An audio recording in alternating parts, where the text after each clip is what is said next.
gentlemen, one of the questions I love to ask our CEOs at Visit Smith or any of our executives is, looking back, if you could do things differently, what would you do differently?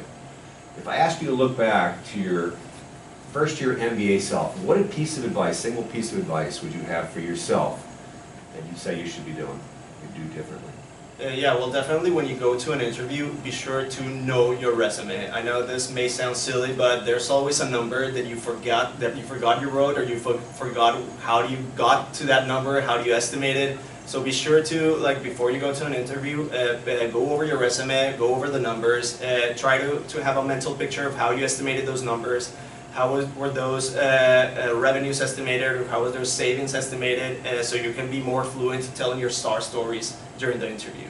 So make sure you can be on your very best game all definitely. the time. Bill? I think one of the things that I've focused on, and looking back I wish I'd done better, was having better questions prepared for interviews. It's one thing that I've gotten feedback on, and having harder hitting questions that employers actually can respond to.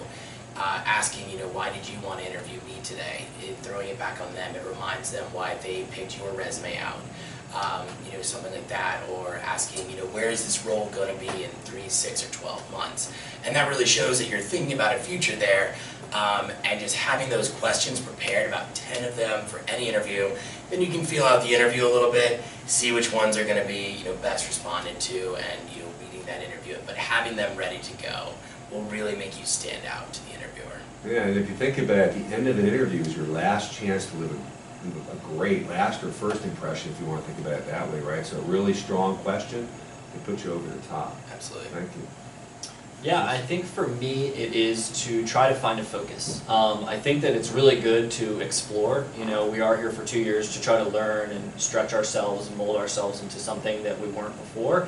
But it is important to have a focus. So if there is any way that you can begin that process before you come to school and really think about what you want to do after school, and make sure that that actually matches to a position that people would hire an MBA for, that's really important. I think for me, I had some delusions about what exactly the types of roles that I might be hired for, and so that made it really difficult when I got to the realization that I would have to pivot. And it's not to say that it's a bad thing to try one thing and pivot. I don't think there's any problem with doing that, but the earlier you have a focus, the earlier you can start networking with people, building your brand, and interviewing for positions that are within that focused scope. It just makes you, I think it makes you a better professional.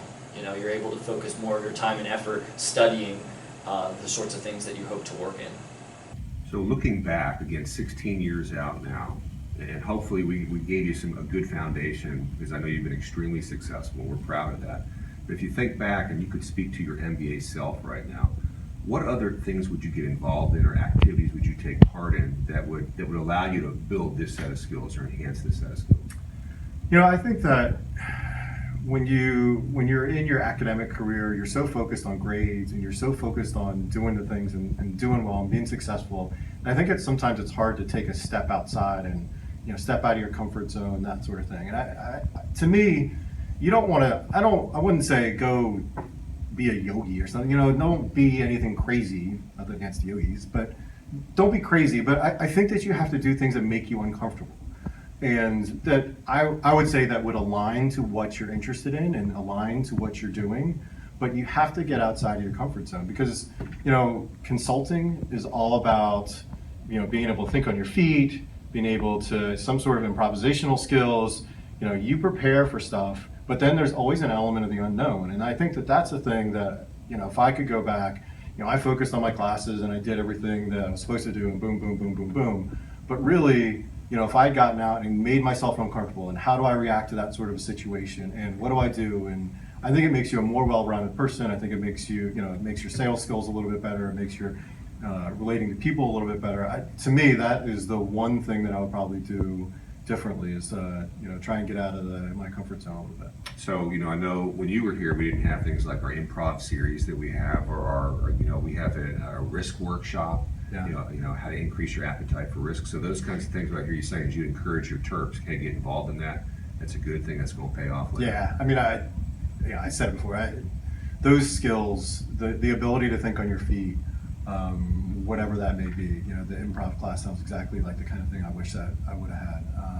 That serves you in life, right? But especially in consulting. We're out here in Chicago visiting, catching up with our alumni. We got Maya Rao, class of '05. Yep. And Maya was just talking to you about looking back, if there's any advice that you could give your 2005 self, what would it be? What would you tell your fellow Terps?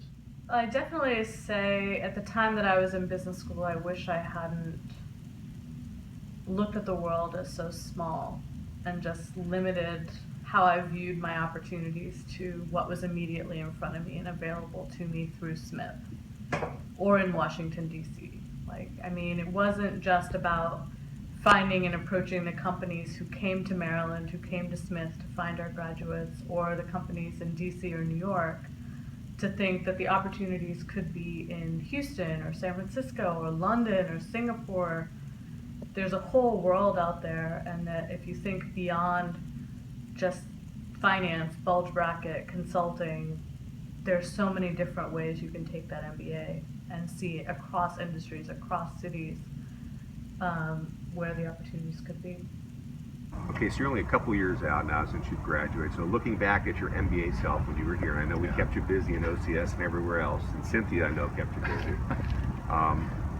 If you could do anything different at all, courses, experiential activities, I know you were heavily involved, what would you do that would better prepare you for where you are today? Sure. Yeah, so I think some of the things I could have done to help better prepare would have been maybe searching some more external opportunities to get some ideas of maybe something that's like a one-off, or maybe just like something that's very unique to what I'm interested in.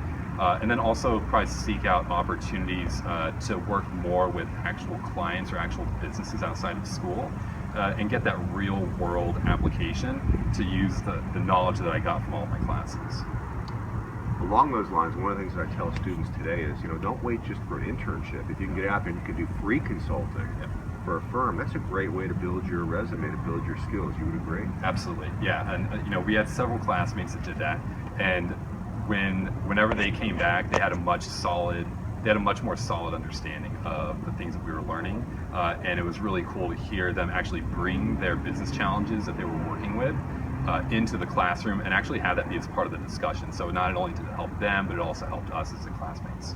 Thank you, gentlemen. They say that two of the attributes of great leaders, one is the ability to reflect and look on the past and how they can drive your future, and the other one is vulnerability, being open about your strengths and also your development needs. Guys, thank you so much for doing both of those and for helping your fellow Terps.